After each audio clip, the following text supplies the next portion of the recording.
Monday Night Football, this is going to be an interesting one, no matter what happens over the next few days with Alexander Isak here. So Newcastle are at home at St. James Park against Liverpool. Newcastle, the odds are Newcastle are plus 230 to win. Liverpool plus 105. The draw plus 275.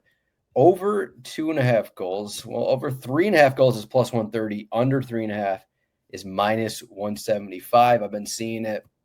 So Tuesday, Isak came out with a statement. Newcastle rebutted. And then Wednesday, it was everyone is like, all the Liverpool fans, all the Liverpool supporters are like, we should put in our B squad because these guys are going to go for our legs and all that kind of thing. Joelinton and Bruno. I don't know. This was in my timeline. They're like, we can't play our A squad because Newcastle are going to be going for our legs because, they're all pissed off at us right now for this Isak situation, which it's just like some stupid Twitter talk going on right now. But Chris, opening week win 4-2, a little bit of a comeback from that 2-2 against Bournemouth. Newcastle should have won. Didn't have a striker. They didn't have Isak. They could not score against Aston Villa despite being up a man for a late portion of that match. But this is going to be a fun match. Where's your head at for this game? I just want to go back to this conversation you're seeing on Twitter and just say, formerly in my day, we would say log off. Now the kids say touch grass. Like, you get outside, don't get yourself caught up in these. We're going to play a B team against Newcastle because Alexander Isak put out a statement on Instagram. I respect, that's extremely online of you. But hey, I'm just saying what I'm reading. I don't think that's going to happen. I'm just saying what I'm reading. All right, let's get that clear. That's fair. It is your job to be in the know, so it's completely reasonable. But geez.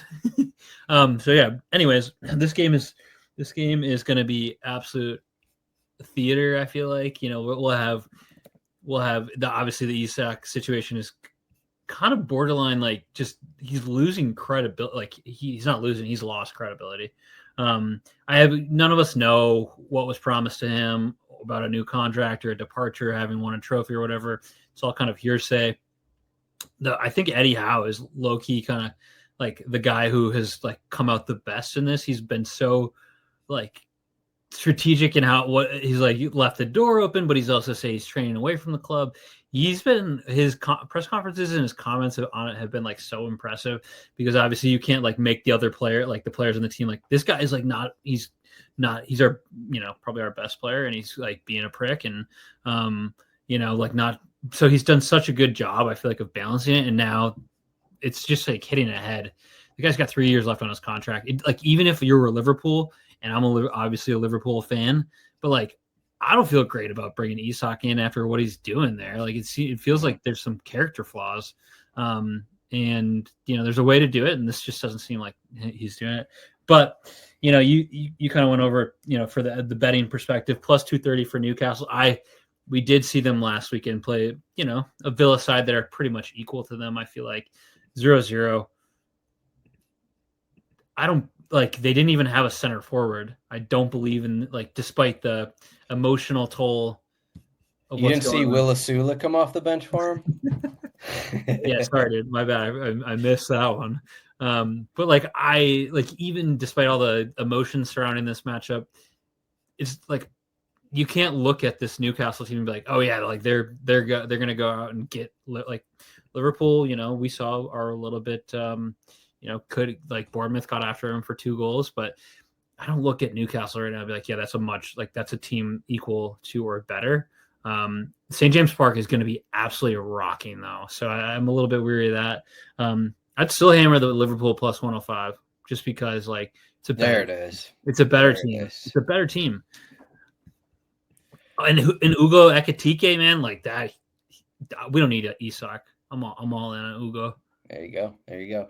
Yeah, my big question for Newcastle is, there's been talk of a divided locker room because there's people on Isak's side, there's people on Newcastle's side. Is this like half of the starters that like don't agree with each other? Is this going to have an effect on how this team plays together?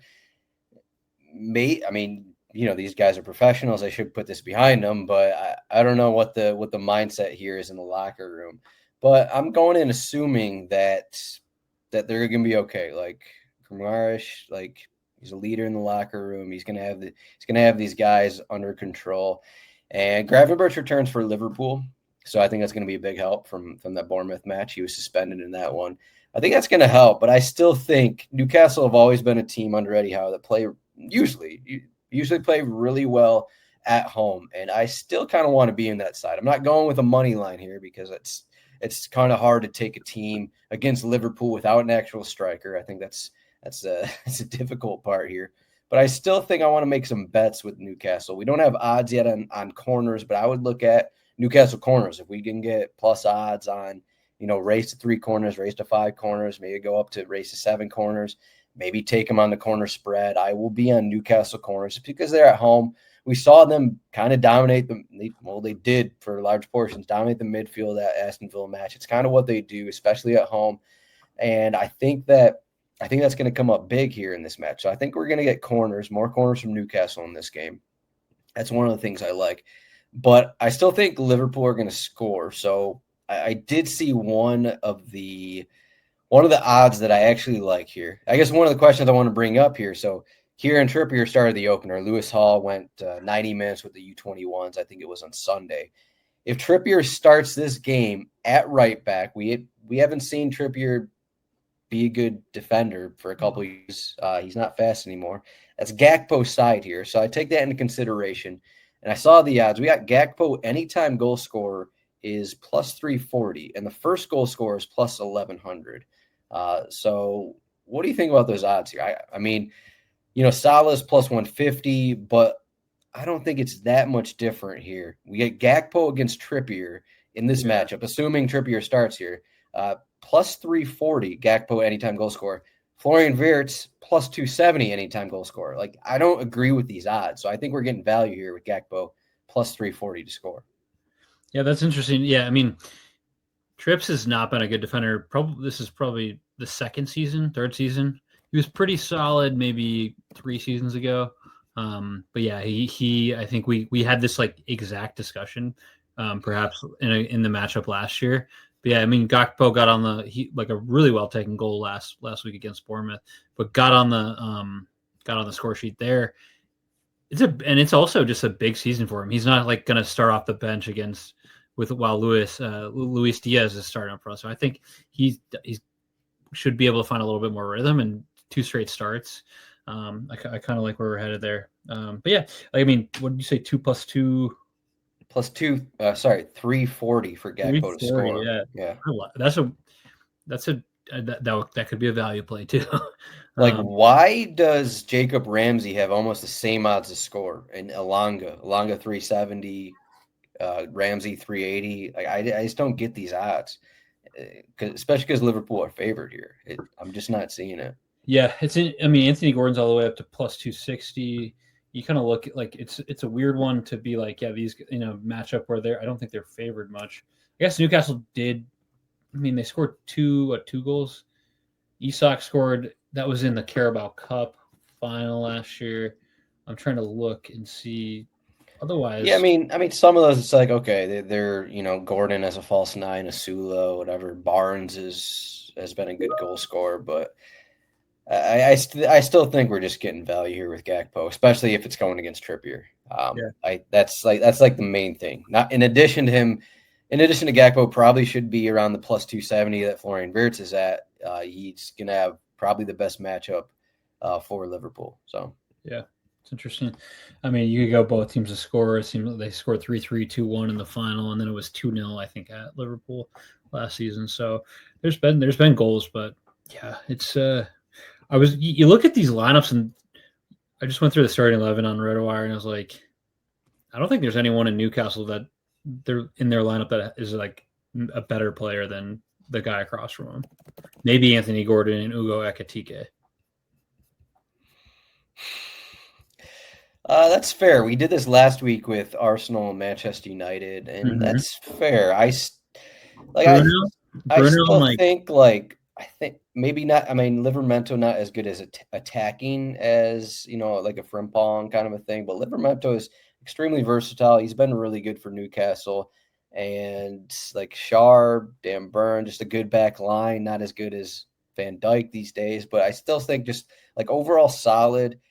And Yeah, totally. I'm not saying they're a bad team. Yeah, I mean, even comparing the midfield, McAllister, Gammon-Birch with Joelinton, Gramarish, and Tonali, like, I mean, you could argue certain points of their game, like Newcastle, are better. But, at the end of the day, like, you just can't compete with Salah and what this attack brings comparing with, just no striker, Gordon, Alonga, Barnes, Murphy, Ramsey now. It's just not comparable up front. You could compare the positions, but just not in the attack, I guess. So yeah, and I mean this is a spicy matchup. Everything that's going around it, and then even if there wasn't the Isak situation, this game would still be spicy. 3-3 last season, 2-1 with that Nick Pope red card the season before, where he was like 45 yards from his goal and like touched it. That was insane. 2-1 the season before that at St. James. So it's like this one is like gonna be. This is such a good matchup, especially for a Monday. I feel like this could be like the Sunday late game or the Saturday late game, but we get it on a Monday, which makes it even kind of more fun to watch. What's your goal projection here? 2-0 Liverpool. 2-0. I'm going 2-2. 2-2. Let's go draw. Gravenberch like comes back in and plays a big role in like just in keeping them defensively tight. I can see that, and then Andrew Robertson and Joe Gomez come in at fullback, and I don't know. We cannot bring Endo in at right back again. Oh, it's Endo, right? Not Joe Gomez. That was like they asked Slot after the game. He's like, "Yeah, we brought him in for a minute or two, and then we had to bring Joe Gomez to settle things down." I was like, "Yeah." That was great.